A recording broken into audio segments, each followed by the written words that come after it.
Good evening from the Chardon Weather Center. I didn't really think I would have to be doing Stinks number 4 video, but with the current pattern, below average snowfall for most in the east, and not a whole lot for the west for that matter, it's time to do Stinks number 4 video. And I want to just put this out right now that I put a lot of the blame with that guy down in Virginia, Ruggie.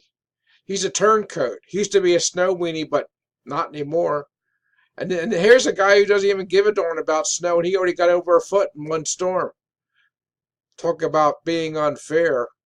But getting back to the weather problems that we're facing, it's become abundantly clear that after all the discussions and maps and forecasts earlier in September, October, that all this wishful thinking has turned out to be wait till 2 weeks from now.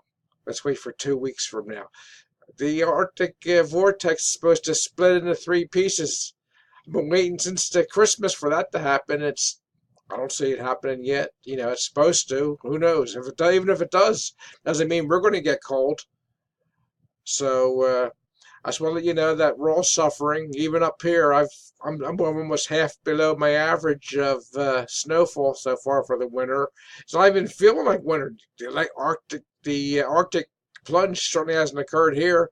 Lake Erie is still wide open, and it's good for boaters, good for fishing, I guess. Unless you want to go ice fishing. If you want to go ice fishing, you better go up to Canada because there ain't no ice fishing down here.